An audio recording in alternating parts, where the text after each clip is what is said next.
Good afternoon, everyone. As of now, we have 1,361 na nakapasok na po sa ating webinar session. So for today, this webinar is hosted by PLAI Central Luzon in partnership with Regalo Touching Lives.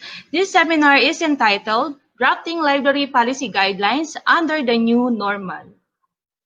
Before we go further, here are some reminders, announcements, and etiquettes for everybody. The webinar will be recorded. All attendees will be on mute and video off mode, except for the moderator and resource speaker to ensure clear video streaming. Use of the chat box to greet or express what you feel is open for everybody. Don't interrupt the speaker. Please wait for the Q&A to ask questions. Q&A will be entertained at the end of the session. Link for online evaluation will be posted towards the end of the webinar. E-certificates will be sent via email. Your active participation throughout the session is important. Right now, may we request everyone on mute to avoid background noises that may distract you from listening to the webinar. Throughout the presentation, someone on the officers will be managing the chat functionality. You can also enter your comments in the chat box throughout the presentation. And to give us guidance throughout the webinar, let us bow our heads and place ourselves in the presence of the Lord, and this will be followed by singing our national anthem.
silanganan, halab ng puso, sa titik mo'y buhay. Lupang hinirang, tuyan ka ng mariting, sa manlulubig, di ka pasisilin, sa dagat at bundok, sa simuya, sa langit mong mukha, may dilagang tula, tawid sa pagnayang minamahal, ang kisap ng matawat mo'y tagumpay na nagniningning, ang bituin at araw niya kailan pa may di magdidilim. Lupa ng araw ng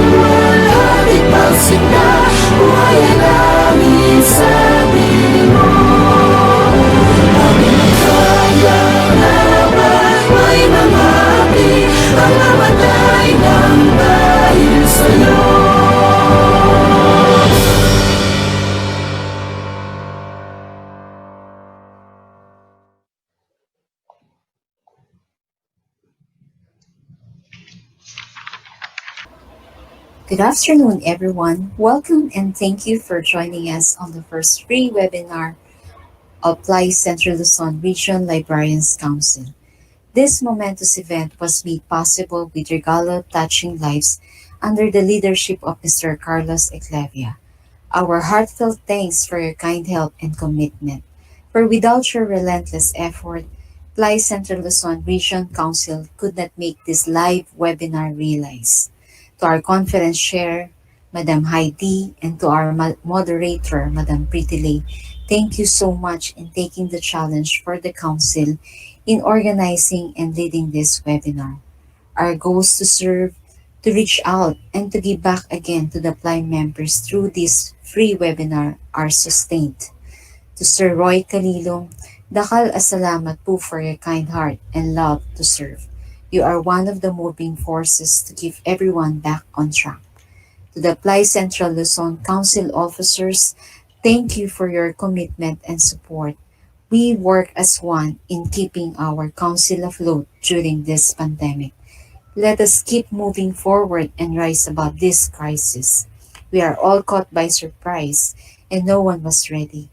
Librarians are beset with many questions like how to cope with the pandemic effects in our profession and in our own workplace. How do we get back to our library services and operations given the risk to our readers and library personnel? Should we open or keep our libraries closed? How should we serve our readers in cases of lockdown? Should we revise our policies or drop a new one? These are some of the many questions that we have to face and find solution amid this pandemic. Today, we are blessed and thankful to have our esteemed resource speaker, Professor Elvira Lapus, in accepting our invitation at a short notice. Dakal asalamat po. Your knowledge and wisdom are indeed a great help to us LIS professionals. Again, thank you and have a great day.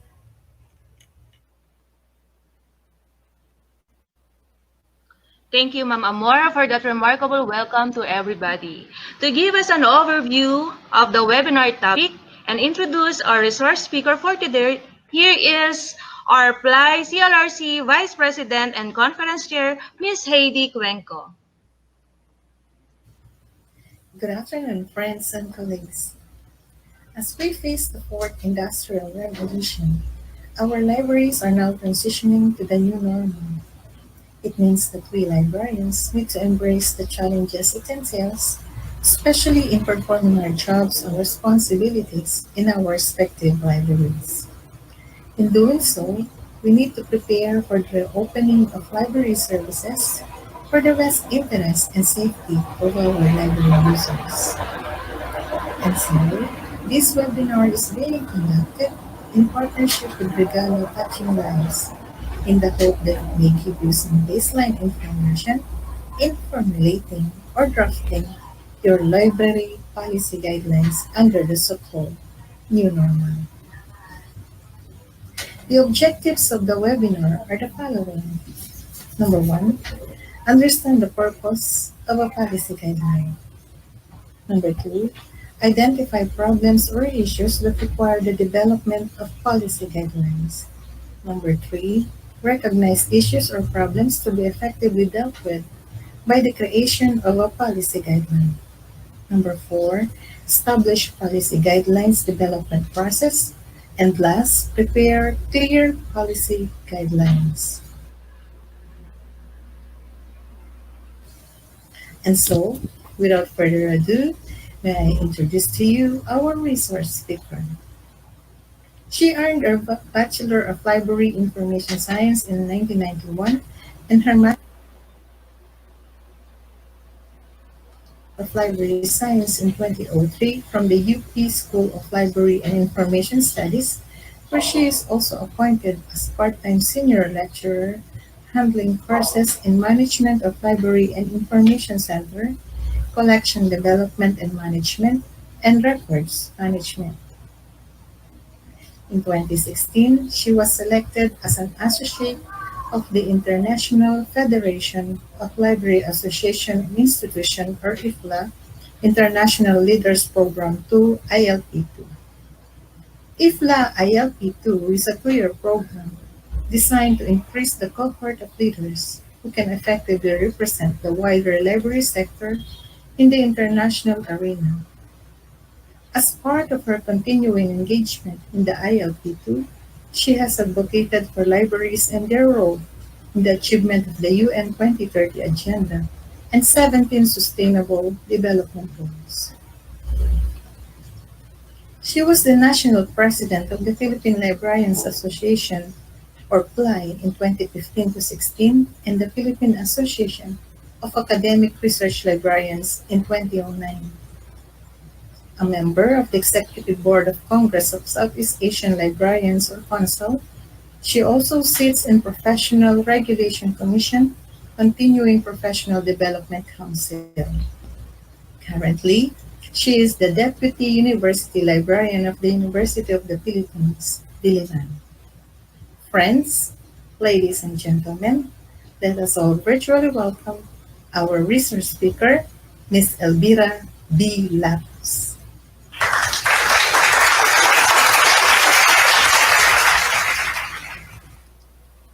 Hi, good afternoon, everyone. I hope you can hear me clearly. Okay, first of all, I would like to say thank you to the Philippine Librarians Association Incorporated Central Luzon Region Librarians Council, and of course, Regalo Touching Lives for this opportunity to share with you, okay, some of the best practices we're having now here in the University of the Philippines with regards to dealing, okay, with this pandemic, this COVID-19 health crisis we're experiencing now. So these are indeed unprecedented times we're having, and who would have thought that we'll be experiencing this pandemic in this lifetime? So it has had an overwhelming effect on our lives, our workplaces, in the overall conduct of our routines.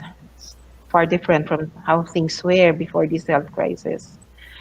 It has caused widespread fear and uncertainty, and we are all affected by this crisis, both personally and professionally. And finding a cure, a vaccine, could not come any sooner. So today, allow me to share with you how we in the University of the Philippines, Diliman, gave it our best shot in trying to maintain some semblance of normalcy and regularity in the operations and programming of the library. Well, at least in some aspects of work performance and service delivery. And well, we were able to do this by drafting and developing policy guidelines that provide the roadmap for us as we proceed, okay, as a functioning unit of the university. Okay, so for this webinar, I divided my presentation into four major themes. First, um, let's go back to understanding what policy guidelines are in our libraries.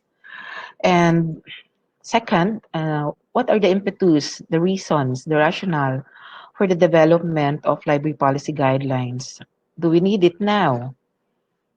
As mentioned by our PLI CELRC president, should we work on revising our existing policy guidelines? Number three, our third theme is developing policy guidelines as to what we should understand about its formulation, what topics should we cover, what are the very thing that should be in there with regards to dealing with this new normal in our libraries. And lastly, I will try to to share with you how we did it here in the University of the Philippines, Diliman, how we prepared, how we work on preparing this draft of the library policy guidelines. So let's do some library management review here. So how do we understand, or what are we supposed to understand with library policies? Library policies, according to Stewart and Moran, are the general statements of understanding, the channel our thinking, or that guides us uh, in our thinking towards future decision making. So policy guidelines are very important if we are to make decisions for the library, especially now, as I've said, no, in this extraordinary times, in this time of crisis, at this time of pandemic. Policies are statements that define the values of our organization, which in turn, this should help our administrators and our staff translate those values into service priorities according to LA. This will be our guide, okay, in presenting to our community of users why we are doing these things in our libraries. Okay, it will explain the reasons why we have such procedures. It will explain why we were working on such process. So these are policies. And simply put, policies establish a standard of service that can be easily understood by library users. So policies are those statements, okay, that will make it clear to our users, okay, why we are doing things, or why we are doing these things in our libraries. Okay. So, what should be the characteristics of good policies? Good policies should be implemented consistently. Hindi pwede na yung policies natin ay magkakaiba or contradictory. Okay? But policies should also be flexible enough so that when the need arises for it to be revised or changed, we can easily do it. Okay? And policies are different from rules and procedures wherein these rules and procedures are quite firm. Okay? So, kailangan palaging sundin.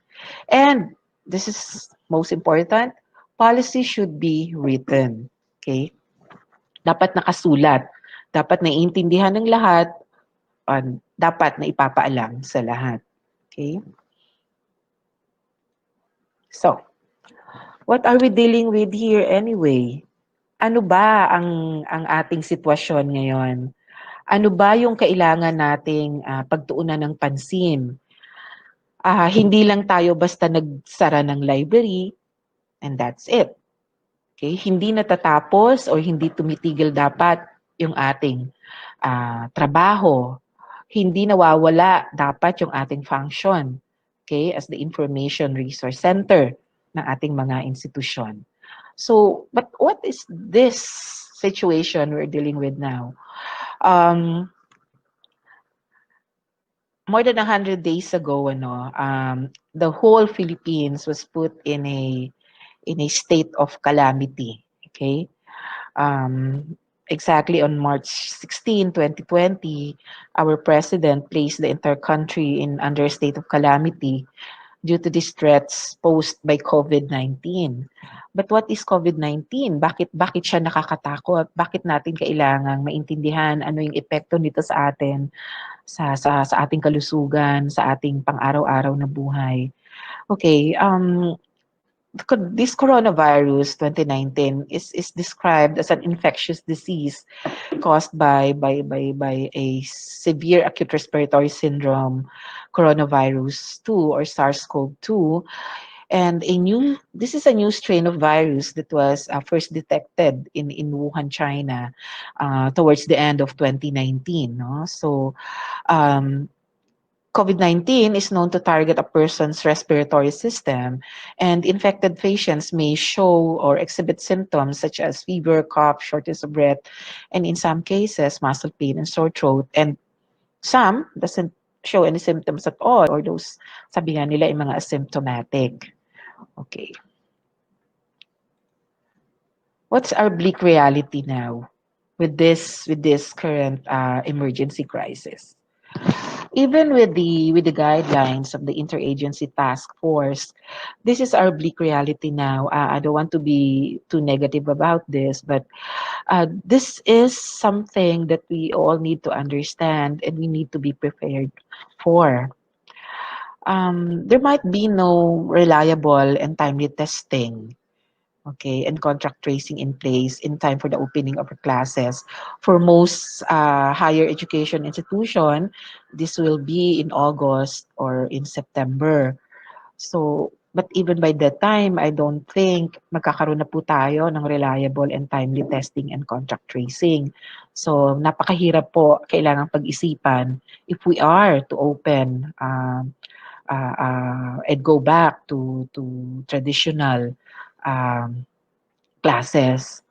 It is also unlikely that a vaccine will be developed, tested, and deployed anytime soon. Mukhang malabo pa po talaga na magkaroon ng gamot or ng vaccine para sa sakit na ito or sa virus na ito. And in most places here in the country, we are likely to experience periods of surge and decline, tataas, bababa yung bilang ng naapektado or maging COVID positive. And sad as it may be, flattening of the curve is really far from happening. And it is also likely that it'll take a long time, a real long time before we can go back to normal. Baka nga hindi na. Baka nga hindi na tayo makabalik dun sa dati. Okay? And that's our bleak reality now. So, what is this new normal? We have to understand this. Hindi lang sa trabaho, hindi lang sa kung saan tayo madalas nananatili noon bago pa itong pandemic na ito. We have to understand that this is the new normal that we're going to have in our homes, in our workplaces, in our schools. So, we need to be prepared and we need to be able to make the necessary adjustments. Lahat po tayo mag-a-adjust with this new normal. So, what is this new normal? Again, for the past 100 days, dumaan na po tayo sa ECQ. Ang ibang lugar dumaan sa MECQ. Nandito tayo ngayon. Kami nandito sa NCR. We are in GCQ.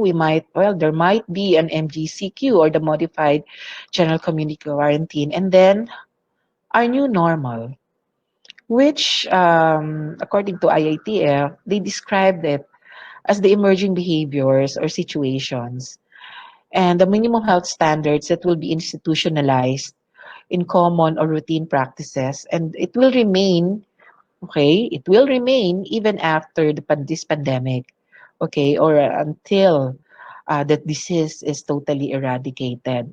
So ito na po yung mga paraan natin ng pamumuhay after ma-lift itong community quarantine, okay, kung saan napakalaking ang konsiderasyon na po ang ating kalusugan. It will become or it should become second nature to the general public, no, na magkaroon or sundin ano nga ba itong mga health standards na ito, okay, habang tayo ay nandito sa new normal. And to further discuss this, allow me to use this infographic by the Department of Health and the Research Institute for Tropical Medicine, RITM, on how we are supposed to understand this new normal. I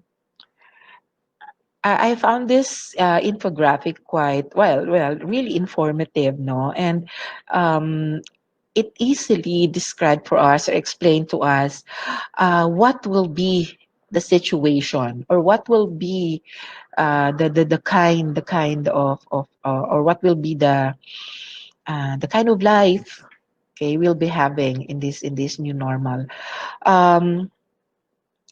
Five very important points here that we're in the new normal. Our concern really will be on reducing vulnerability or yung paano tayo, okay, paano natin pangangalagaan ng ating sarili para hindi tayo magkaroon or igupo ng sakit na ito. Second is to reduce transmission. Paano maiiwasan yung pagkalat ng sakit or ng virus. Reduce contact or yung ating na pong new normal ay kasama na yung mga bagay-bagay na kailangan nating gawin ng hindi masisiguro na tayo ay malayo o hindi malalapit sa kung sino man ang carrier nitong virus. At kung magkakaroon man o magkakasakit man nito ay papanong maaalagaan at masisiguradong ligtas sa mas grabeng karamdaman. Okay, and then number 5 is to ensure governance and accountability. So what are we supposed to be doing now? Ano na yung mga kailangang gawin? Ano na yung mga hakbang para natin masiguro na tayo ay hindi tatamaan ng sakit na ito? Okay? So in our homes, the DOH suggested some moves, some practices on how we, okay, should be living in this new normal. For example, sabi nila, to reduce vulnerability, we should maintain healthy diet. Actually, kahit wala namang pandemic, we should all be doing this. Always hydrate, keep an exercise routine. Ngayon po na mas marami tayong oras sa ating kasalukuyang sitwasyon, dahil tayo karamihan ay work from home. To reduce transmission, constant hand hygiene. Ngayon po, palaging sinasabi, hugas ng kamay para maiwasan ang COVID-19. Staying at home to reduce contact, and if it's not necessary to go out, just stay at home. Also, DOH is telling us there are ways to manage symptoms even at home, and we can always go to our barangay health emergency response team if a member of our family is showing symptoms. And this is a very good suggestion also. To ensure governance and accountability, the head of the household must set up new normal house rules. So, tayo po mismo sa ating mga sariling tahanan, meron na po dapat tayo mga paraan kung paano po tayo makakaiwas dito sa virus na ito. Okay. What about in our in schools? Ito po ay halimbawa isa panahong pwede na makabalik ang ating mga estudyante sa mga paaralan, ano. Marami-rami po yung mga naging pamantayan dito or mga guidelines dito ng DOH, at siyempre kasama pa rin po diyan na dapat talagang maging healthy tayo, magkaroon talaga ng healthy lifestyle, at physical distancing pa rin, at makipagtulungan po tayo sa ating mga barangay, at ito po asahan po natin na magkakaroon talaga ng mga pagbabago sa ating mga eskwelahan, lalong-lalo na po sa mga pamamaraan ng social distancing at yung sa sanitation and keeping our school premises clean. Yan na po ang ating magiging new normal. In our workplaces now, most importantly, pag tayo po ay makakabalik na sa ating mga opisina, sana malapit na, may mga ilang pamantayan o may ibang panuntunan din po ang DOH para dito. At kasama na nga po rito ang inaasahan natin na mga pagbabago when it comes to dealing with our coworkers, with maintaining hygiene and cleanliness in our workspaces.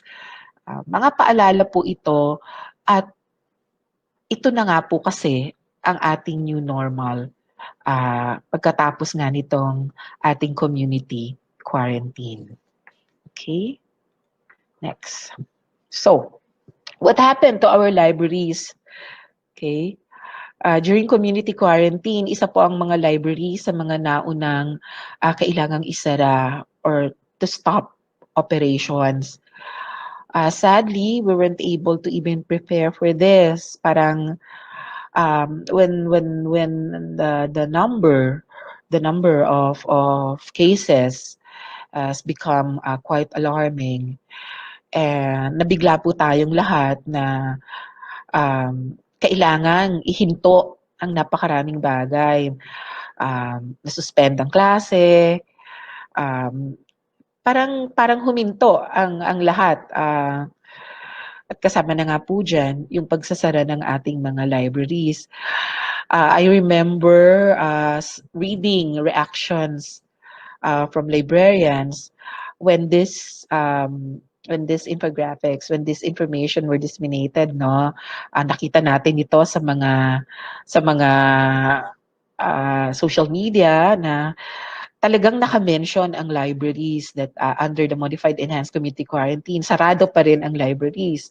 At lalo ngayon po, kahit general community quarantine tayo, sarado pa rin po ang ating mga libraries. But how do we deal with this? Ibig bang sabihin nito, hihinto na rin ang operations ng library? Paano po yung ating mga library users? Paano ang ating mga estudyante? Paano yung mga umaasa na makakuha ng mga importanteng impormasyon sa ating mga libraries? Ngayong, well, the physical library is closed. I would like to emphasize that. It is only the physical library that is closed. Marami po tayong pwedeng gawin remotely and to keep the library in operation. Okay? So, yun po yung pagtutuunan natin ng pansin ngayon. Okay. So, in this situation, okay, why do we need policy guidelines in this time of pandemic? Okay.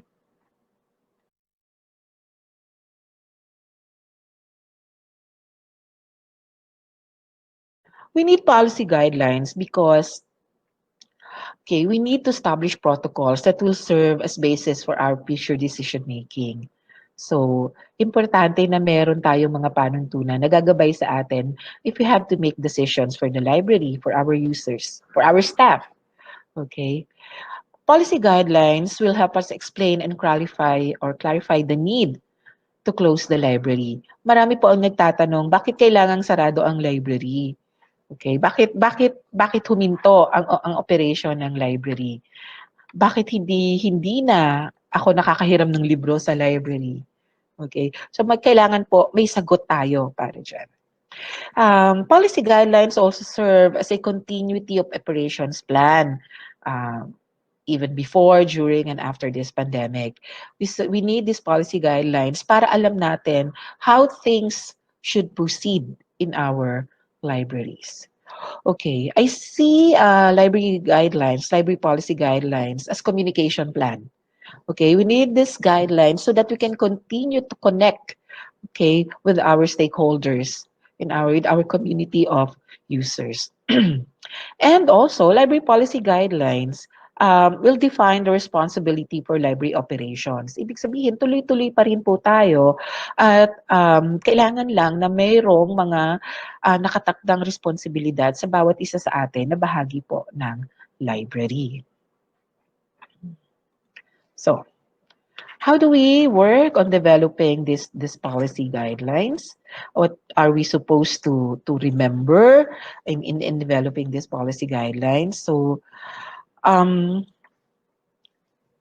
when working on policies, when trying to develop or formulate our policies, especially in this time of this health crisis, we should always put in our highest priority to our people, to everyone in our organization.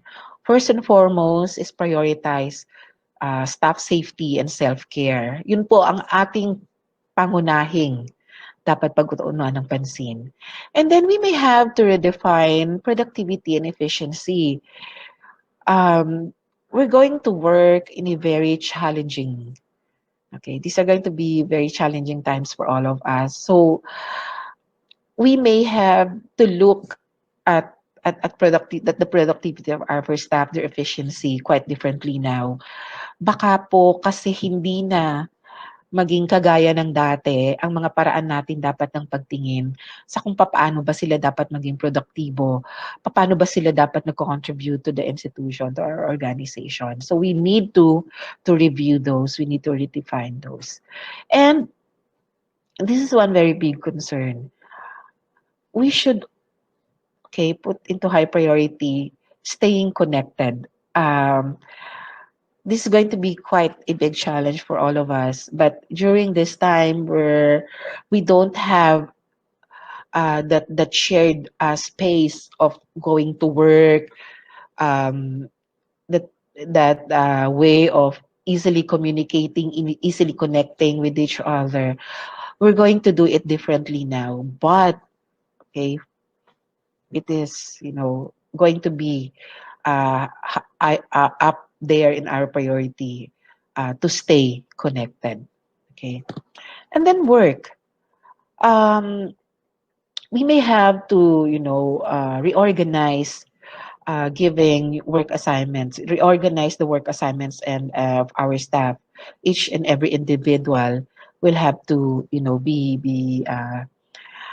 given a different assignment now.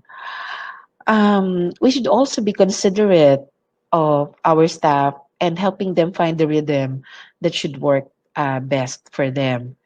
Um, Hindi po lahat sa ngayon ay nagtatrabaho nung kagaya nung tayo ay nasa normal pa na mula 8:00 hanggang 5:00. Um, Isa po sa naging karaniwang komento, especially coming from working moms, na working from home has become extra challenging for them. So, pagtuunan po natin ito ng pansin. Okay? We should also consider the effects of the more use of technology. Sa ngayon po, because staying connected means that we have to be online or be in a different platform. So, marami po tayong kailangang alalayan or turuan on how they can best can make use of this technology, this communications technology that we have now. Um, for work, well, to be have this in our priorities, okay, and make it clear to our staff, to everyone in the organization. We should still continue to conduct meetings and strategic planning online na nga lang.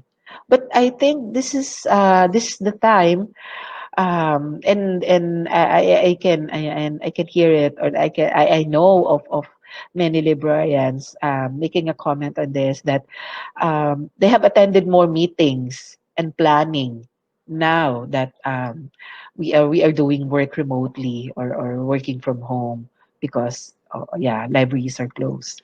So we still need to continue this, and there are lots of platforms you can make use of. Okay, so drafting a library policy guidelines, what should be in there? Ano yung dapat nandoon? Ano yung dapat na isasama natin para, sabi nga, ay matulungan tayo when we have to make decisions for our libraries.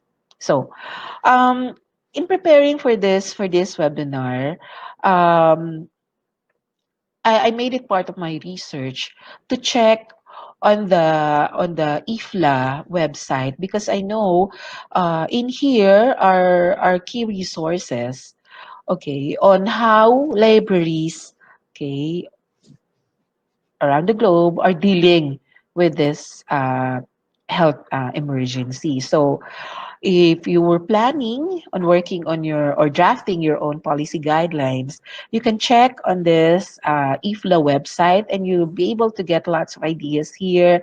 You can learn from some of the best practices of libraries from other countries. So I would suggest you check on this. Okay. So you can also check the ALA website. They actually have a plan, a checklist if you're planning for the reopening of your libraries. I know marami sa ating mga librarians, ito yung ating concern ngayon. Makakapagbukas pa ba tayo ng ating mga libraries? At kung magbubukas tayo ng libraries, ano yung mga dapat nating paghandaan? Okay, and I think this checklist by IFLA, is a good source, okay, of the topics you may have to include when you're drafting that library policy guidelines. And also the Library of Congress, okay, they have this a good source on returning to library and continuing with the on-site preparations. Just check on these websites and you'll get lots of ideas here. Okay. So, okay, there's another one. One of the very first library or one of the very first country that posted their strategic actions in dealing with this pandemic, no, their libraries specifically, is the Australian libraries. Okay, and they have this checklist also of things to do. Okay, and when you have to um, start working on reopening libraries. You can also check this uh, website of the Australian Libraries Association. So, okay. So, how do we prepare for this draft of library policy guidelines? Okay. Here, the International Federation of Library Associations and Institutions made these suggestions on how or what we should include, okay, when we have to prepare, okay, reopening of the library. So they suggested that we reopen by pace, meaning hindi full operation kaagad. And we follow this here in UP. We have to make sure that everything is in place. We have to make sure that the building, the physical library, is ready for the reopening. And then it's also suggested that we set limits on the number of people who can use the library at any given time. So, bahagi na rin po ito ng ating social distancing measures. Okay? We have to make sure that building safety and cleaning protocols are in place also. Um, okay, this is going to be quite a challenge for us librarian. We have to plan for minimal or no face-to-face library transactions. How can we do that? Paano naman ang ating mga library users? Okay. And then it is also suggested that we develop protocols in dealing with anyone showing symptoms. Okay. It has become now our responsibility to be able to deal with anyone coming to our libraries showing symptoms and how to deal with them. We have to be very careful about this. Okay, maybe we can learn from the guidelines set by other libraries. Maybe we can refer to our health services if we have them in our institutions, in our universities, in our schools, in our offices. Okay, we can seek for their guidance on this. We have to build and capacitate our staff on safety protocols. Okay. Isa po ito sa kailangan talaga nating ding pagtuunan ng pansin. Paano natin masisigurado ng ating mga staff and everyone in the organization knows of health and safety protocols. Okay. Okay. And it is also highly suggested that we continue to promote our online services. Okay, as part of the new normal, we will be operating on a different platform now and working with our online services. Okay, should be up there in our list of priorities. Okay, and so even if with these policies for reopening, okay, and these guidelines for reopening, we should also have a contingency plan just in case we may have to return to lockdown or yung pangangailangan na magsasara tayo uli. Sana naman hindi. Okay, but still, we need to be ready. Okay? So, how we did it here in UP Diliman? First, it would help if you come up with an outline. Okay? I mentioned kanina, where you can, get references in terms of the topics you might want to include in your library policy. So, for this policy here in UP Diliman Library, we came up with this outline, which we hope actually covers everything that should be covered in terms of, um, having these guidelines if we are to reopen our libraries here. The UP Diliman Library is a system of libraries, so we have one main library and more than, I think, close to 40 unit and college libraries. So in here, we included a rationale. So why we are drafting this policy guidelines, para saan po ito, para kanino, ano po yung mga naging basehan namin, okay, in drafting this policy guidelines. So we also included here the general guidelines and the scope and coverage. We included here also a timeline of our reopening by phase. So, importante po ito dahil hindi pa rin po natin alam kung ano na nga po ba yung magiging sitwasyon. Are we are we going until when this GCQ is magkakaroon pa ba ng modified the general community quarantine? So, uh, importante po that we keep or we have this reopening by phase, and then we have to work on organizing staff assignment and work and task of our library staff. So meron po kami nung tinatawag na skeleton workforce, and then those were going to work from home. And then we also have to include here the services that the library will be suspending, those services that we are offering remotely or online. One very important part of this guidelines are the protocols for the new normal. So we give emphasis on maintaining social distancing, handling library materials, particularly those book returns, and then we also have to be concerned with building safety and sanitation. So we included them. We also make this part of our guidelines to have a communication plan so that we can continue communicating with our community here in UP. We also look into reviewing our policies on library resources management. This is going to be very important because operating in the new normal will have, of course, effect on how we are going to manage our resources in the library. And then we also, of course, include how we are supposed to be dealing with continuing professional development for our staff, so staff training and development.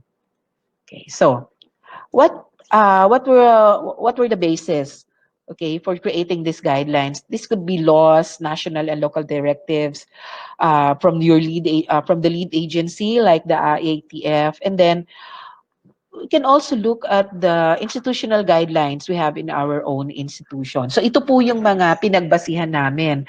Dito po sa UP, nagkaroon kami ng memos about temporary work arrangement, for example, and then um, some reiterations on how to curb community transmission. So ito po yung mga pinanggalingan din kung saan namin ibinase yung aming mga naging guidelines. So part of our general statements or our general guidelines, this will define overall policy. Okay, so let's continue. So we're talking about the rationale or what would be our basis for creating these guidelines. Well, actually, it could be based on our national laws. It could be a local directive, your local government directives, the lead agency guidelines, for example, the one by IATF, and then of course our institutional guidelines. For example, here in UP, we have this memo from our chancellor, from the vice president for administration, on how we are supposed to deal with, on how we're supposed to prepare, okay, for this situation. So on how we are actually working on this situation. Another example I would like to give is the one by DOH. No, this is very important circular, DOH Department Circular number 2020-039, on the reiteration of the interim guidelines in on 2019 novel coronavirus disease, and how workplaces should respond. So that could be one basis for crafting or working on these guidelines.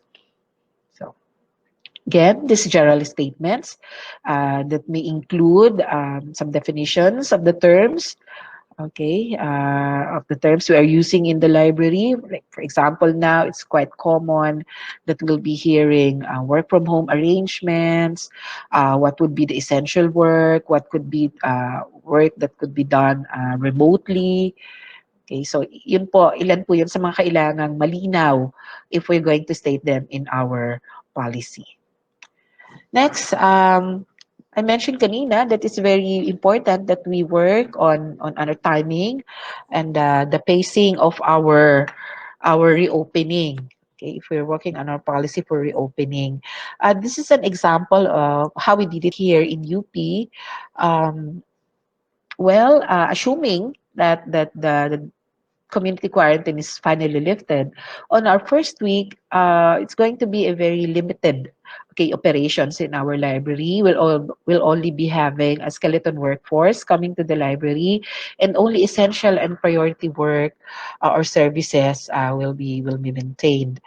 And in terms of circulating our materials, so suspended muna ang panghihiram on our first 6 weeks. As our second phase, as per these guidelines, will include uh, only those staff na may restriction pa rin ang kanilang pagpasok. And up to this second phase, only essential and priority work or services and some other services that were previously suspended will be or will be in operation, part of our operations. Um, we can already give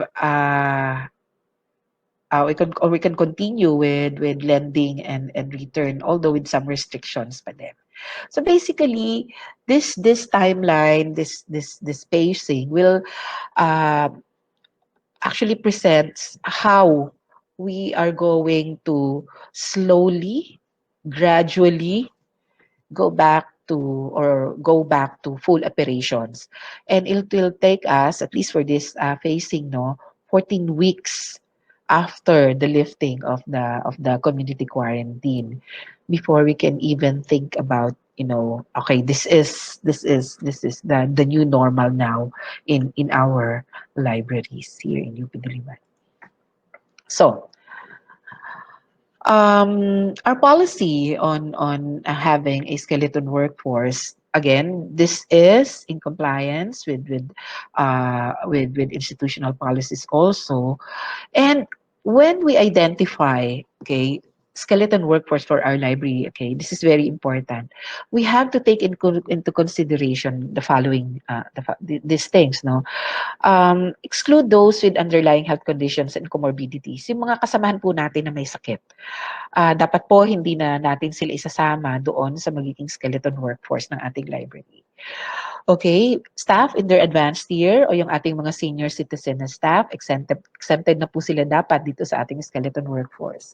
And those, ito po, kung magagawan po ng paraan at hindi naman kakailanganin na talagang pupunta pa ng opisina ang ating mga kasamahang na alam natin na nakatira sa malalayong lugar, or those who are or living or residence, place of residence is considerably distant from the office, or those who will have difficulty commuting. Kasi kahit po ngayon na nasa GCQ kami, dito halimbawa sa NCR, napakahirap pa rin po ang mag-commute. So yan po, ito yung mga magiging consideration natin if we are going to identify our staff will form part of our skeleton workforce.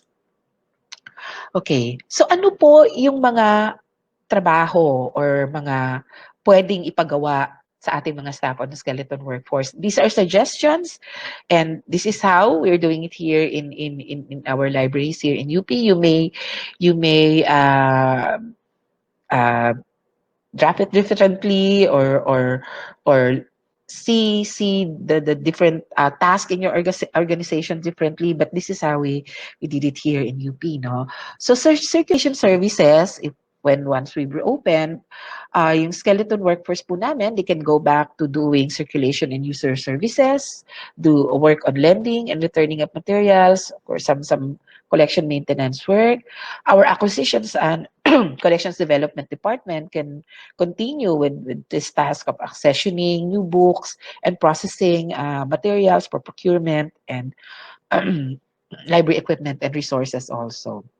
We can continue with our cataloging and indexing. This can be done by our skeleton workforce. Of course, yung mga administrative task natin, no, na ito po ay hindi dapat mapabayaan. Like yung mga dokumento natin, yung messenger work of forwarding documents to other offices, kailangan po maipagpatuloy yan. And sa ngayon po, since we're doing quite a lot of digitization work in our library, we can also have our skeleton workforce do this. And ito rin, because we want to continue serving our library users, albeit being remote, so we have to maintain yung mga physical servers natin dito pa rin sa library. So we have staff in the library maintaining this physical servers. What else? So, other tasks for the work from home arrangement naman, those staff who will not be part of our skeleton workforce, they can work from home, and these are some of the tasks they can do or they can perform at home. Napakarami po nito. So, sometimes it saddens me, if I will hear librarians saying na, anong gagawin ko sa bahay? Sarado yung library. Of course, there are lots of things you can do when we're in a work from home arrangement. So, ilan nga po ito sa mga trabaho na pwede natin gawin, especially if our library is actually online. Okay, or if we can provide for online services. So, we can still continue with some of our reference information services. Kagaya po dito sa amin, very high yung aming engagement through our social media. So ito po dapat sigurong pag-isipan na rin ng ating mga librarians, no? Our web presence. So through our social media, the different platforms, our websites. If we're into blogging, she can also do that. Very high din po ang aming engagement, and talaga pong at work ang aming online reference service. So, lahat na po yata ng pwede na kami ay maabot ng aming mga users ay ginagawa po namin. Email, social media, by phone, chat, andyan po kami. And we're trying to do our best to stay connected with our users. We have to update links to our online resources and databases. So ito po yung panahon na talagang dapat i-promote natin yung ating mga online resources. So sana po ito napapagtuunan natin ng pansin. We can work on our publications if we have library publications. Continue to provide current awareness services. So lalo na po ngayon na iba na yung ating situation when it comes to dealing with our library users. And this one, we're having a great time doing this. We develop marketing and promotional materials. We create infographics. The UP Library, the UP Diliman Library is quite lucky because we have a section, okay, here in our library system, no, and we have capable librarians working on this, and such talents we have here because we were able to work on this infographics, this public padmats and promotional material for our library. So naging madali po sa amin yung magkaroon ng mga paraan para talagang maabot yung aming community of users. So we can also continue with circulation and user services, issuing clearances. Importante po ito, lalong-lalo na po sa ating na nasa academic libraries. Yung ating po mga estudyante will always be in need of our assistance. So we can do that online. And of course, continue also with our acquisitions and collections development tasks. So this po, I just enumerated some of those tasks just to give you idea on how we continue to work even if we're in a work from home arrangement in our libraries. So other admin tasks. So we continue to process documents, lalong-lalo na po yung appointments, vouchers, salaries. Ito po kailangang i-prioritize natin. Hindi po kailangang huminto itong mga trabahong ito. Okay? So some other admin tasks here that we continue to perform. And of course, our technical services. Ito na po, lalong-lalo po na hindi dapat mawala. Dahil patuloy po nating dapat maihanda yung ating mga resources sa library. So our cataloging and indexing task should continue. And this is some of those tasks that we're able to do here in UP. Plus other library tasks, emphasis on our doing digitization, as I mentioned. Kasi mas ngayon po, talagang tumataas yung pangangailangan natin for our digital resources in our library since we're not, practically we're not able to provide for the physical library. So talaga pong pagtuunan natin ng pansin ng ating mga digital or electronic resources. So IT support, we continue doing that. As I said, marketing and promotion of our library resources, and we continue to process even our materials for the archives, and of course, we have to update always our databases. So, sadly, because of this situation, no, we also have to suspend some of our services, and um,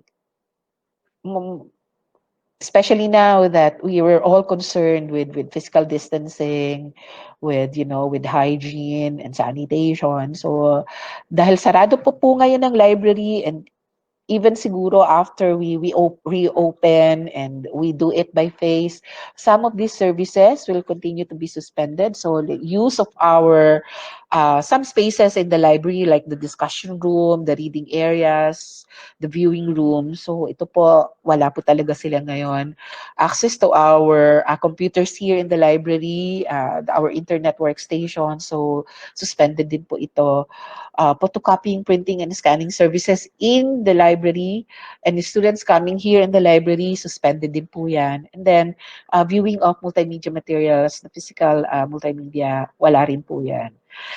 For our reference and information services, of course, ang nawala talaga yung face-to-face transactions, and how I miss our students, our faculty coming here to the library. So ito po talaga yung nawala. Yung face-to-face reference service, in conduct of library instruction session. So nahinto po muna ito. Library tours, wala po muna yan. Some document delivery service, medyo we also have to suspend that. We're not able to do this anymore for non-UP users. At yun po, as it is, since we are closed, and even after maybe when we reopen and we reopen by pace, we won't be able to accommodate non-UP users. But hopefully, hindi naman po maging matagal. Okay. Other services like circulation, lending, and borrowing na face-to-face, suspended po ito. We may have to stop with some of our collection maintenance tasks like inventory, book covering, so wala po muna yan. Close ang aming control desk, of course. We won't be able to do interlibrary loans for now since, okay, sarado naman din po ang library, at even dun po sa aming pagbubukas by face. We're not doing recall of overdue books, and we're not accepting payments for overdue fines. As part of our concrete actions din naman po kasi, we stop with assessing our students for overdue. So when the library was closed in March 10, nag-stop na rin po ang pag-charge namin ng overdue fines sa mga estudyante. So, napakalaking concern po ito. We've been getting lots of inquiries from our students. So, what will happen to the books I borrowed? What will happen? Will I be charged for fines? So, yun po, we always, hindi po kami nagsasawa na kahit paulit-ulit po namin sasabihin sa estudyante na no, you won't be charged with overdue fines. Just keep the book with you, take care of it. So, by the time na okay na and you can return them to the library, you can is do so. Don't worry about overdue fines. Okay, suspended library services in terms of acquisitions and collection development, we stop receiving donations po muna. Well, aside from the fact na limited nga yung tao, yung staff namin that will be coming to the library to work on this specific task, yun po, we had to announce that we are not accepting donations po muna. Okay, and we also halted acquiring print resources unless strongly justified. So wala po munang book acquisitions and then other library tasks, some repairs and binding tasks, hindi pa po rin muna namin gagawin. Okay. So, ano po yung sagot? Since we have to suspend some of these services, we also have to promote naman yung remote library services namin. Kasi hindi naman po pwede na because the library is closed, wala na po, suspended na lahat ng ating mga library services. So for this, these are some of the remote library services that we're able to continually offer to our library users. We continue to maintain our online catalogs and our local databases. We continue to promote access to online resources. Okay. This is part of our new normal na talaga. Provide access to online resources. Massive. Talaga pong mas ito na yung ating ipopromote. We still provide access to local digital resources, to our rare periodicals. So, mas tumaas lang po talaga yung bilang ng mga requests pagdating dito. We continue with our document delivery services for our UP constituents muna.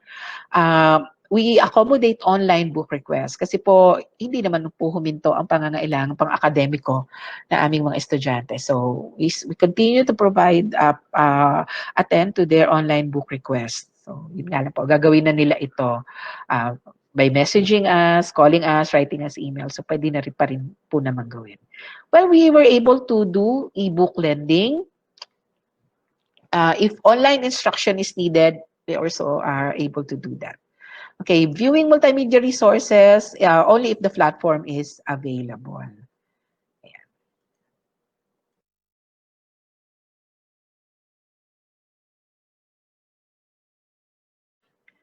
Next.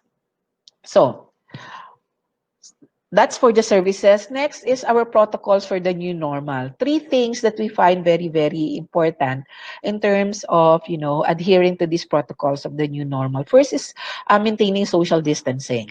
When we open, we have to be very, very upfront in our implementation of social distancing here in the library. We also are quite strict here in building safety and sanitation. May mga directives na rin po kasi kami galing sa UP administration on how our building should be kept safe and sanitized. In time, in time for the opening of classes, kung magkakaroon pa, or in time for the reopening of our libraries, and yun nga, yung babalik na rin yung aming mga empleyado. And then, of course, here in the library, you have to also be very concerned with yung safe handling ng ating mga library materials.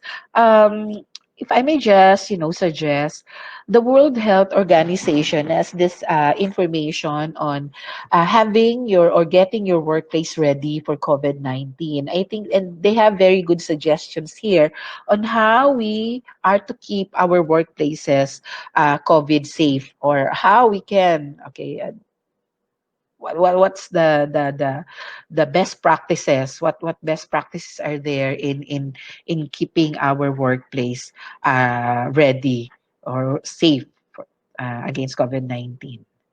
Okay, so yan po yung tatlong bagay on protocols of the new normal. Maintaining social distancing, reading through literature, it's always mentioned that at least 2 meters, okay? That's the safe distance between people, no? If you're going to be in a public place, libraries included, no, at least 2 meters distance. Yun po yung nire-recommenda. We can also do, aside from that physical, as in physical distancing of 2 meters, we can also control or limiting admissions in our libraries. Dati-dati ang ano natin is sana mas maraming nasa library at any given time. But in this new normal, in the situation that we will actually be after community quarantine, when we reopen libraries, we may have to limit user admissions to our library. We can also look into reconfiguring staff workspaces. So, uh, yung ating po mga staff na they prefer to be working like as close to each other as possible, and if space is actually an issue, siguro po yun din pagtuunan natin pansin, how are we supposed to reconfigure yung mga staff workspaces. Importante po ito, again, minimum space is 2 meters. Paano natin gagawin yon sa ating libraries? Um, Reconfiguring library spaces. Look at our reading areas. Okay? So gaano pa dapat kalayo yung bawat mesa, ilang tao sa bawat mesa. So yun po, yung kailangan nating kasama o isama doon sa ating mga guidelines. Of course, again, we should consider maybe resources permitting, moving to online resource or online transactions. Okay? Baka yun po pwede nating magawa for our libraries. We can also, do changes in our circulation and reader services. Wala na muna yung face-to-face transaction. Can also do that. Next. Building safety and sanitation. Ito po, to be more concrete about this, naglabas po ang DOH Department Memorandum Order on the cleaning and disinfection in various settings as an infection prevention and control measure against COVID-19. So isa na po itong magandang reference for our offices, no, on how we are supposed to keep our building safe and keep it sanitized, so that before reopening, we will be assured that it is safe, okay, to enter this building now. Okay. Next, ito pa lang po. Ito lang po ito sa ilan sa mga ginawa namin dito. Lalong-lalo na po dun sa ating mga cleaning staff. If we can provide for PPE, kung if we can provide for PPE, so malaking bagay po yun. If there are recommended steps in cleaning and disinfection, we have here, for example po dito sa UP, our health service issued a memorandum on how we are supposed to clean and disinfect our work areas. So, nandoon po yun. Okay. Next. Safe handling of library materials. Ito po, very specific kami dito. We will provide for book chute or return boxes para po hindi na kailangang magkaroon ng face-to-face transaction. And then, we would recommend for book quarantine. Literature usually would recommend 72 hours of book quarantine, but it could be longer, but this is the minimum recommended time. This is 72 hours or at least 3 days. The use of disinfectants or Clorox or the like is not recommended because it damages paper-based material. So wag po yun natin yung gawing palinis. And then disinfect books by using a UV sterilizer. Well, luckily po we have one unit already here in campus. So before we put back into shelves yung ating mga libro, we can already sanitize them using UV sterilizer. Wearing of gloves or face masks, other protective gear, that will be part again of our new normal. So we always remind our staff for them to stay safe, okay, wear face masks, wear gloves, and other protective gear. And of course, frequent hand washing. It's a must. So every time na matatapos ka mag-handle ng materials that were returned to the library, Okay, wash your hands. Uh, okay, this is something very, very important to us, and we really look into this and made concrete action in this. Our communication plan. Okay, we decide this so that we can easily reach library staff and to communicate with the public via different platforms. Guidelines and our guidelines, the current guidelines now, and the guidelines for the library reopening plan. So we make full use of various media and social media para sa atin. And we also have a hotline here, at least for our employees. No, we have a designated hotline wherein they can ask question. Kasi sa ngayon po na talagang we're living in this uncertain times. Napakarami pong tanong, napakaraming kailangang i-clarify. So we have this hotline here, and we also recommend them having that in your own institution. We're also creating infographics and other formats about COVID so that our staff will have a clear understanding, enhanced understanding on the nature and effects of this virus. So we also take into consideration having materials on coping and how to best deal with this COVID virus. So, with regards to library resources management, we make it part of our guidelines now to review our collection development policies, particularly on fund management, selection policies, and acquisition priorities. We may have to take a look on how our collection development policy actually states how we're supposed to deal with resources in the library. Kasi mag-iiba po yan sa panahon natin ngayon. I also make recommendations. Again, we make this part of our concrete actions. We make recommendations for our subscription to electronic and online resources in support of online learning. The academic direction of UP has changed, and we are now looking into doing it blended learning or online learning na. So we'll be needing more electronic and online resources for our libraries. My dear librarians, take this as an opportunity to request for more. Okay.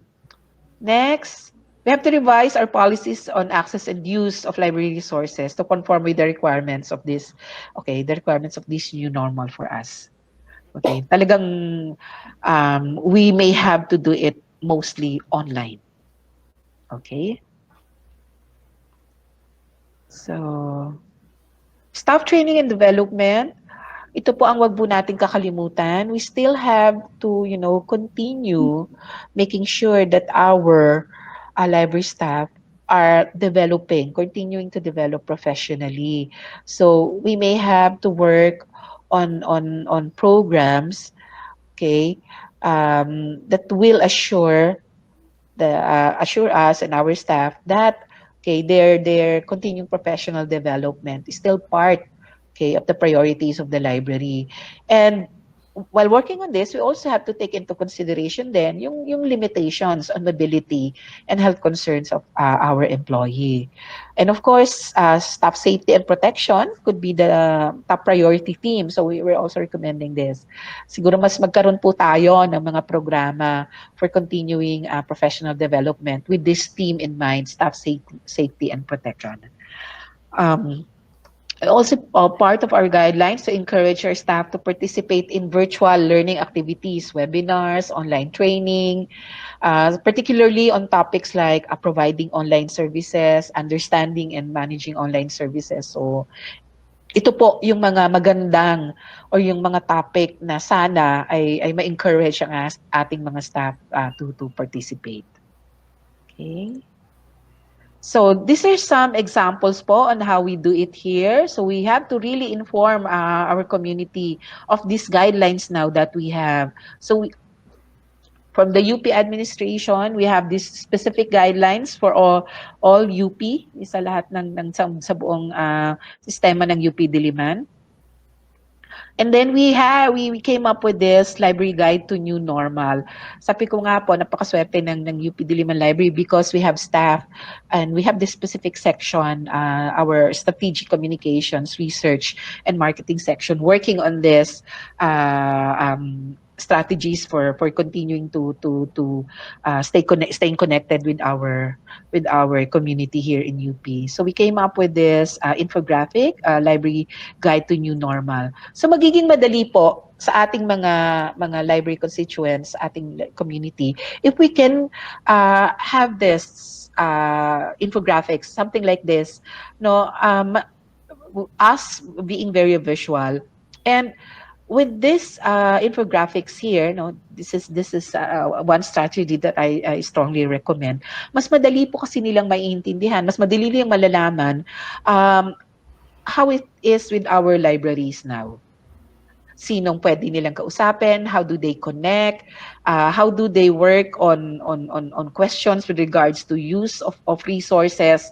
So we are able to put all those in this infographics that we're disseminating and we're promoting, of course, informing with our library users. So ilan lang po ito dun sa mga examples that we are using.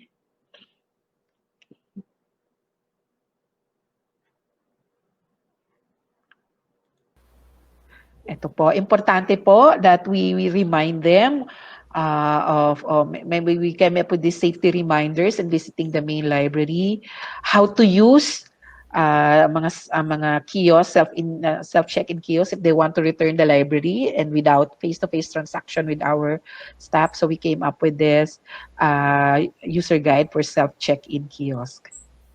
We also, have other libraries working on their guidelines now. For example, this one from the De La Salle University on how to inform their users that there will be no overdue fines for their checkout book. So it's in their website. So this is another example. And this one from UST, okay, on how they can now borrow materials from the library. So again, those are just examples on how we can actually work on drafting our policies and how we can share them and let our community know of those policies. To end, okay, did we answer this question? Are policy guidelines the answer? Okay, will it help us? Will it make it easier for us to continue performing our task, our function as a library? Okay.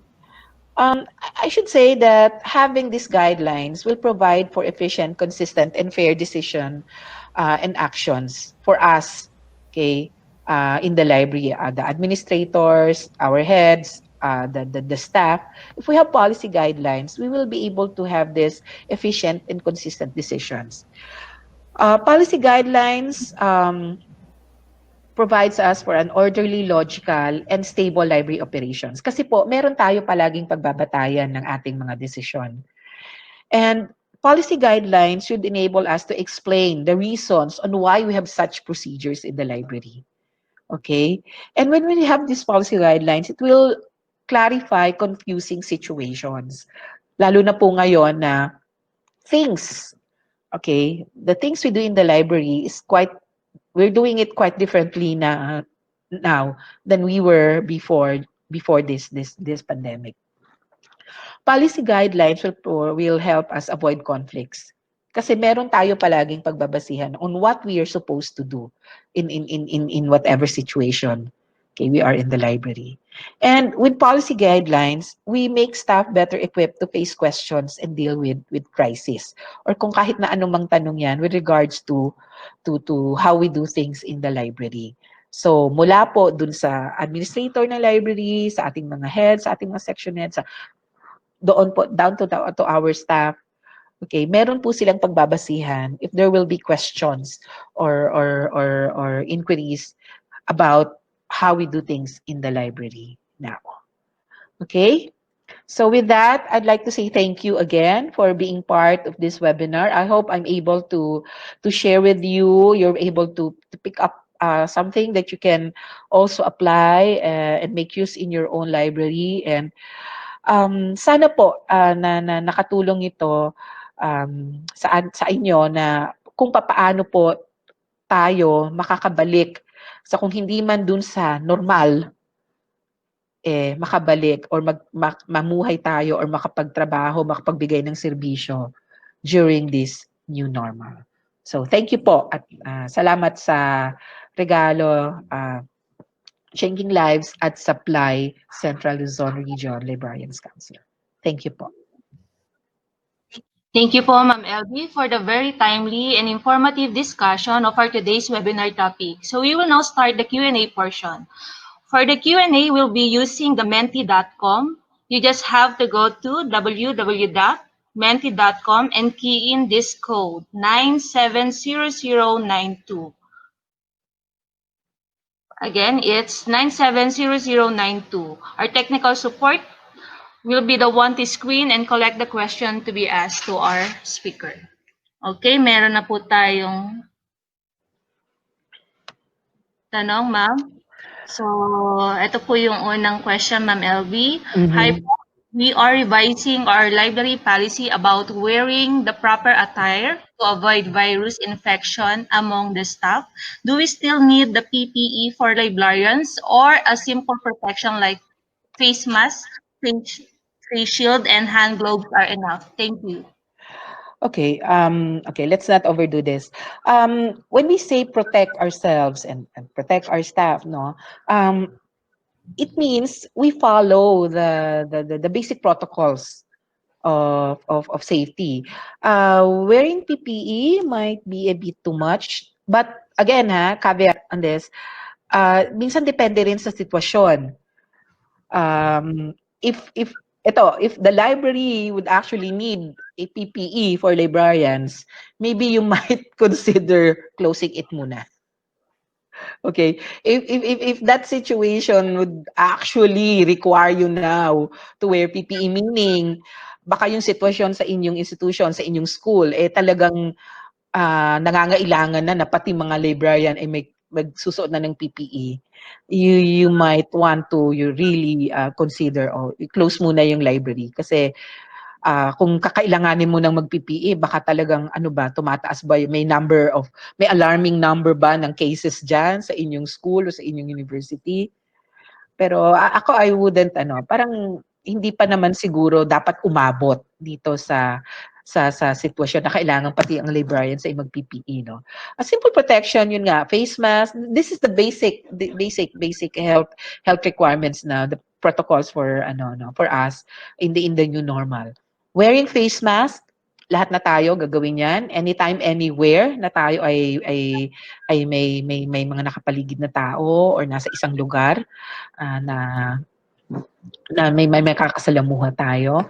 Hand gloves, face shield, hand gloves, yeah, we should. I think we should in this time, lalo na hangga't hindi pa talaga nahahanap yung vaccine or yung gamot for this virus.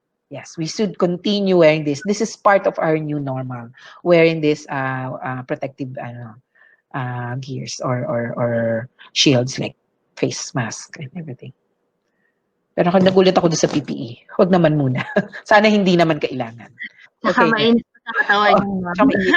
Oo. Tsaka yun nga, kung mangangailangan ka na ng PPE, baka kailangan na talagang yung buong institution pag-isipan na rin. Pwede pa Yes, bang ma'am. bukas ang libraries doon pagka ganun? Yes, next. Another question, ma'am. Can you give us some tips on how to market the library services amidst health crisis that we have, and how to convince the administrators to support our proposal having book delivery service in order that clients can still use the library? Okay.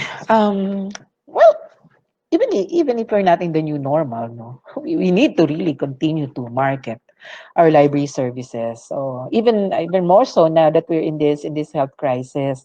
Um, mm, let's be more creative about this. We can make use of a lot of platforms in marketing, promoting our libraries.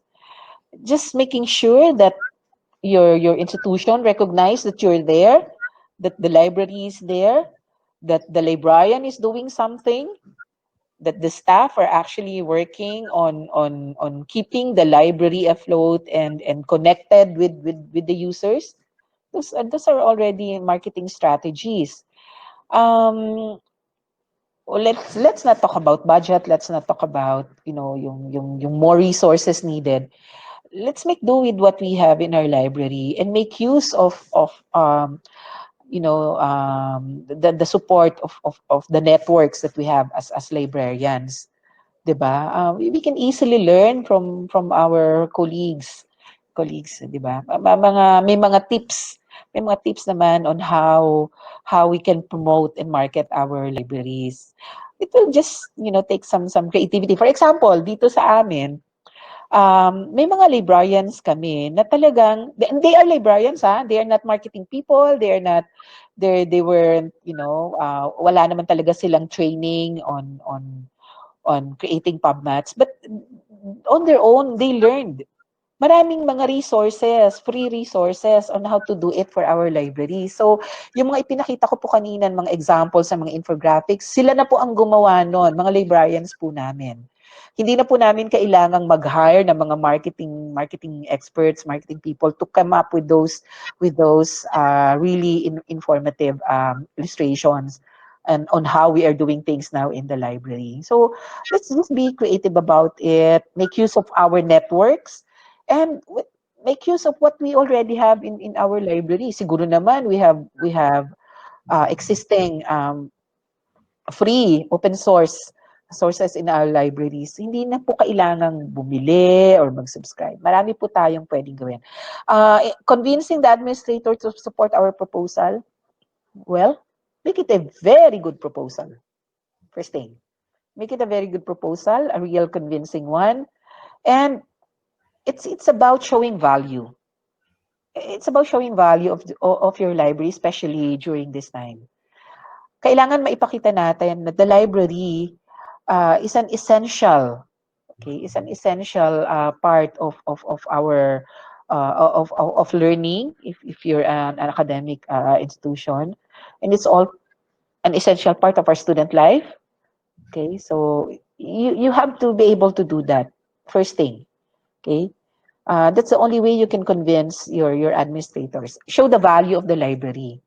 Okay, ano bang konkretong ano nun? Like, kung wala ang library, paano matututo or paano makakakuha ng mga resources for their academic requirements ang ating mga estudyante? That's one way of doing it. That's one way of concretizing it. Next question. I hope that answers that question. Okay. Ayan, thank you, ma'am. And another one, good afternoon po. May I ask if it's applicable for the books to be sanitized, like putting alcohol on book covers? Salamat po. Very practical, no? May plastic cover ba ang book? Kasi kung hindi, we na-sanitize nga natin, we have to be dealing naman with wet books if we're going to use alcohol. Okay, but I wouldn't necessarily suggest that we use alcohol, no? Kasi these are paper-based materials and alcohol is liquid, no? So, yun nga. I would still suggest na just put them on quarantine. 3 days or 72 hours at the minimum. It could be longer. But using alcohol, baka ano yan. I mean, I wouldn't necessarily recommend it. Okay. Ayun. Sa next question po.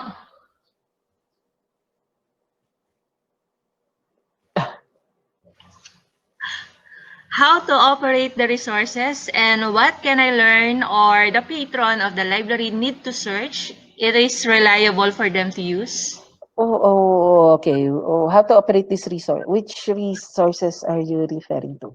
The online Medyo, resources? Medyo ano to? Are you referring to this very webinar that we're having? Ano ba? Or the patron need to search is it reliable for them to use? Well, if you're referring to online resources, well, it's there for use. But then you will have to somehow teach your patron how to use those resources. Otherwise, it will just be a waste of fiscal resources by the institution if nobody will use them. So make it part of your library programming to teach your users how to make use, or how to basically how to access, how to call out information from those resources. Okay. Okay. Okay, another one, Oo. ma'am. Any And advice on how to draft policy guidelines regarding COVID for a special type of library, or is it the same as the academic? Thank you po. well, basically we're all dealing with the same concern here. That is staying healthy and avoiding getting sick. So I would say it's basically the same. When we talk about social distancing, when we talk about health and sanitation, when we talk about making a building safe, it's basically the same for all types of libraries. So siguro may mga ilang institutional policies lang that you will have to be concerned with. So yun yung muna, yung pagtuunan mo ng pansin. Will this work in your institution? For example, if you're working, say, in a medical library, it's going to be totally different if you're working in say, a library na ang mga kasama mo ay mga bata or mga estudyante. So it somehow will have to depend on the kind of institution you are part of. Ito pa po, ma'am. Mm. So what are your thoughts for those who consider librarians and libraries as one of the non-essential service provides during pandemic? Medyo masakit po Okay. yan. Ganito na lang nating tingnan. Information is essential. And information is our business. Okay? So how can you even say that librarians and libraries as non-essential service during this time of pandemic? Okay? So, no. I don't think this, siguro nanggagaling lang ito doon sa mga, for those who have yet to really understand the need for information. Okay? Even now, doctors, those in the front line, are relying on the services provided, maybe not directly by us librarians, but from the sources, from the information resources that are easily available in our libraries. Okay, now more than ever, we should be on top of these things, information.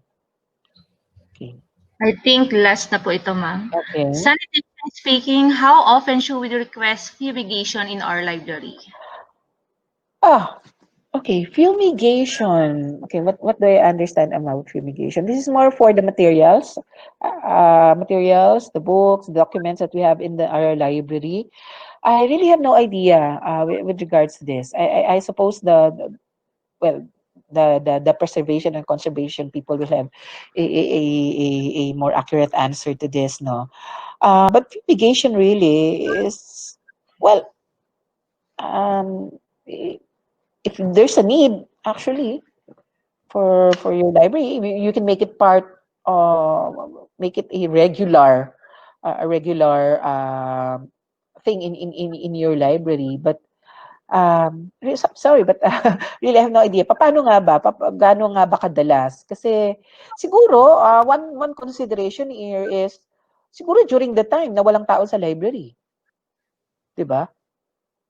Say you have it during breaks, school breaks, have it the time na you don't have to do face-to-face transaction in your library, because when you have to do fumigation, I mean the library and not just the materials, okay, dapat walang tao doon. So it's really up to on how you're supposed to make it part of your policy. Just make sure na it's going to be safe, okay, for the people in the library. Okay? Okay, thank you, Ma'am LV. I think nasagot niyo na po lahat ng mga Okay. katanungan ng ating mga participants. And we're Mhm. now moving to the awarding of certificate. Ah, may gano'n? Yes, ma'am. To award Nice. of appreciation to our resource speaker, the citation reads, Certificate of Appreciation is hereby awarded to Elvira B. Lapus as resource speaker on the topic Drafting Library Policy Guidelines under the New Normal held this day, June 29, 2020. Thank you po, Ma'am LB. And thank you din. Salamat. And to wrap up our discussion for today's webinar, the insights we heard from Ma'am LB will certainly help and guide librarians to consider revisiting our current library policy guidelines. Moreover, librarians will now have the sufficient knowledge, idea, and the capability to create new library policy guidelines. And with the new library policy guidelines, librarians can guarantee to the public a safer, healthier, and continued library operations. The effects of the lockdown can topple libraries and all their aspects because information professionals strongly affirm that learning never stops. We will continue to deliver quality services inclined on the library policy guidelines under the new normal, which we will conceptualize in our own libraries after hearing Ma'am El. Thank you so much po. At this point, it is my honor to present to all of you the PLY CLRC Board of Trustees. And to start with, ang ating President, Ms. Amor Martin. Of course, we have our Vice President, Ms. Heidi O. Cuenco, our Secretary, Ms. Daisy M. Hikban, our Treasurer, Dr. Consuelo Estigoy, our Auditor, Mr. Mertan, our PRO, Ms. Cynthia M. Bognot, and of course, the Nomilat Chair, yours truly. And the Nomilat members are Ms. Nanette Lucas and Mr. Cyril Orenya. And of course, we have the HOD representative, Mr. Roylingel Calilong. And of course, the ex-officio, Mr. Alvin Solitario. And to formally close our webinar program, may we call on the very dynamic and very supportive person I've known in our profession, Mr. Carlos Eclivea Jr., the mind behind the Regalo Touching Lights. Okay, so thank you, Miss Pretty, for that wonderful introduction.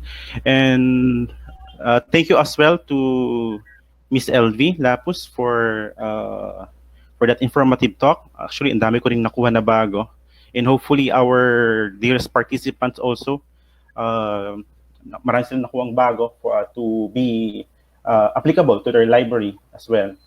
So, but before I end my my remark, I would like to share as well the upcoming or events of Regalo. So let me share with you my screen again.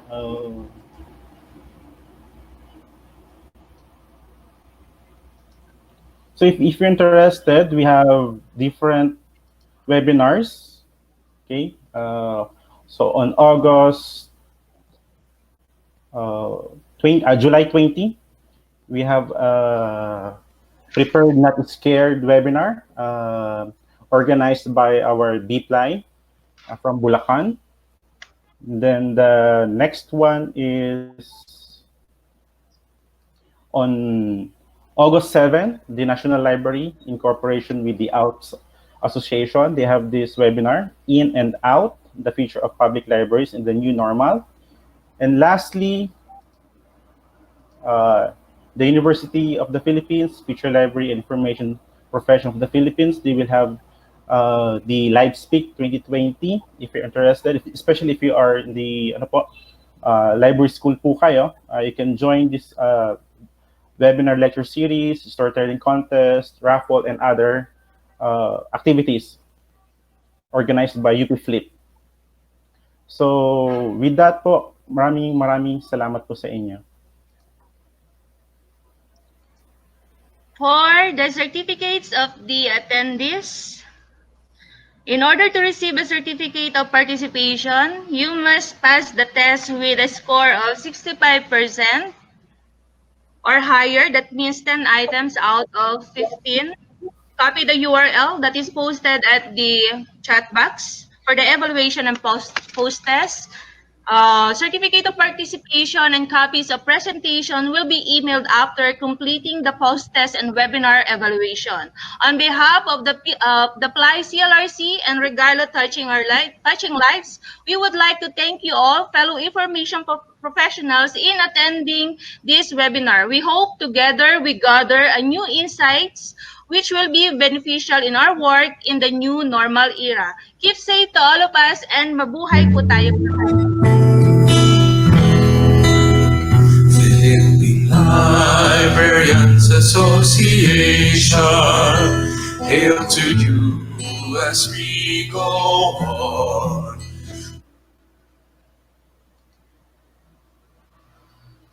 For the world and field of information, you're the light of hope for our nation. Long live your name that you may be made known. May you reach the golden throne.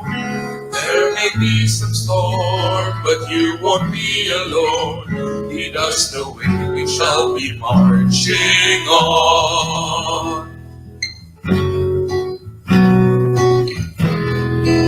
All we can give is but a part of our time. Your memories of yesteryears we'll cherish in our minds. Make us a part of your today and in the days to come. Let us be marching on till the end of time. Throughout the world your name we shall behold. All your dreams we shall unfold. Your precious name deserves respect and honor. We'll be there to serve forevermore. Let there be hope as comes the morning sun, and joy till day is done. We librarians all are here at your command. Bind us in one, united we can stand. You're the one we love, the one that we adore. Philippine Librarians Association.